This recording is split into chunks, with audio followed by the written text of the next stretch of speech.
მასწავლებელთა სასერტიფიკაციო გამოცდები ფიზიკაში 2021 წელი, მეორე ვარიანტი ამოცანა ნომერი 3.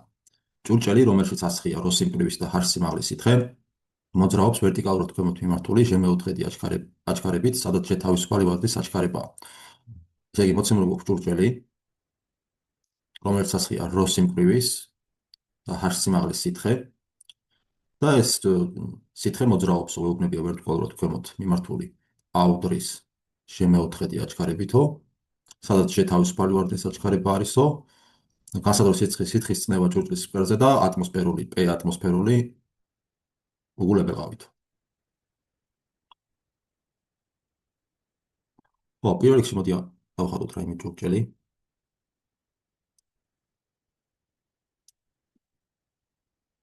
რომელშიც რაღაც გარკვეული სითხე ასხია.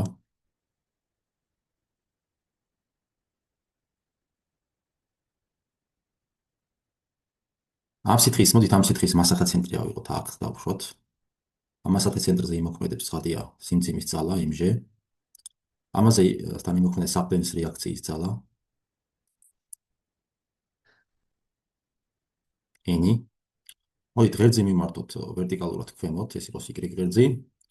და როგორც გეუბნებიან, აჩქარება არის მოძრაობს ვერტიკალურად ქვემოთ, შესაბამისად აჩქარებაც ამ სახით არის მიმართული. და მოდით ამ სხეულისთვის დავწეროთ ნიუტონის მეორე კანონი. ვექნება mg-ს დამატებული რეაქციის ძალა, ტოლი უნდა იყოს სხეულის ამ შემთხვევაში სითხის მასისა და ამ სითხის აჩქარების ნამრავის. ნიუტონის მეორე კანონი. ხა თუ დავაგეგმილებთ, გეგმილებში გვექნება შემდეგი გამოსახულება. მოდი ავღოთ y ღერძზე რადგანაც ვაგეგმილეთ, მოდი y-ზე დავაგეგმილოთ ასე. y-ი j-ის გეგმილი y ღერძზე იქნება j-ს ტოლი, ამიტომ mg-ს, n-ის გეგმილი y ღერძზე იქნება -n, ტოლი არის a და y ერთი წლის გასწვრივ არის მიმართული, შესაბამისად y-ის გეგმილი იქნება a და დაგვრჩება ma. საიდანაც n-ს თუ განსაზღვრავთ, n ტოლი იქნება mg-s -ma, ეს ტოლი იქნება mg-s -a. თუ გავითვალისწინებთ ასმის მნიშვნელობას, რომელიც ჟ-მეოთხედის ტოლია, დაგვრჩება mg-s ჟ-მეოთხედი. ეს ტოლი იქნება 3mg მეოთხედის. ახლა თუ გავითვალისწინებთ m-ის მნიშვნელობას, ამ სითხის მასა ტოლი არის ამ სითხის